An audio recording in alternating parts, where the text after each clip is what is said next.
Hello students, welcome to think नौकरी।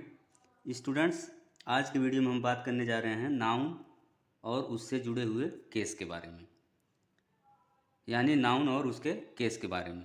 तो सबसे पहले हम ये समझते हैं कि केस यानी कारक क्या होते हैं। स्टूडेंट्स, केस यानी कारक से यह ज्ञात होता है कि नाउन या संज्ञा का प्रयोग वाक्य में किस प्रकार हुआ है। अब हम बात करते हैं कि केस कितने प्रकार के होते हैं। तो केस जो होते हैं वो 4 प्रकार के होते हैं। कौन कौन से?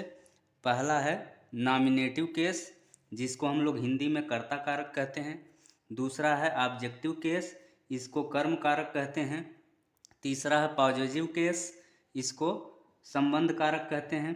चौथा है वोकेटिव केस, इसको कहते हैं संबोधन कारक। ये हो गए 4 प्रकार के केस।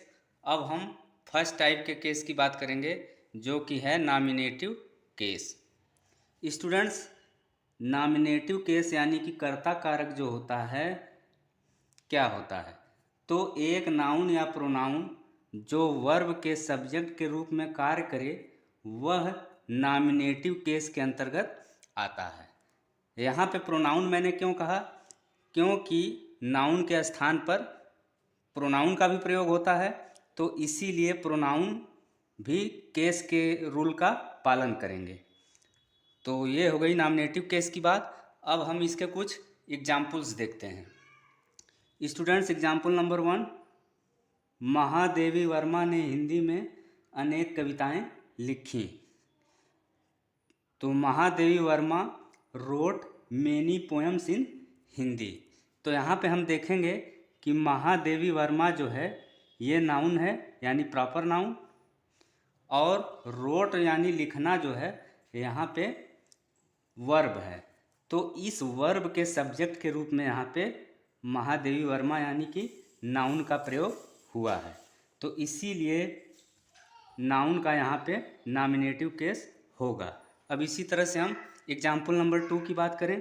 लाल किला एक प्रसिद्ध इमारत है। तो ये हो जाएगा the red fort is a famous building.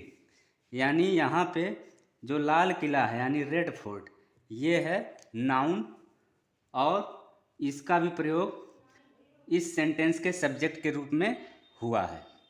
तो इसलिए रेड फोर्ट का भी प्रयोग यहाँ पे नॉमिनेटिव केस में हुआ है। अब हम बात करते हैं एग्जाम्पल नंबर 3 की। वह इलाहाबाद गया है। यानी इस एग्जाम्पल में हम देखें तो यहाँ पे वह क्या है? प्रोनाउन है। वह का इंग्लिश होगा he has gone to Allahabad. यहाँ पे ही जो है नाउन का कार्य कर रहा है, तो ही इस सेंटेंस के सब्जेक्ट के रूप में आया है। तो इसीलिए ही प्रोनाउन भी यहाँ पे नॉमिनेटिव केस में इसका प्रयोग हुआ है। तो स्टूडेंट्स, ये था आज का वीडियो। Thanks for watching.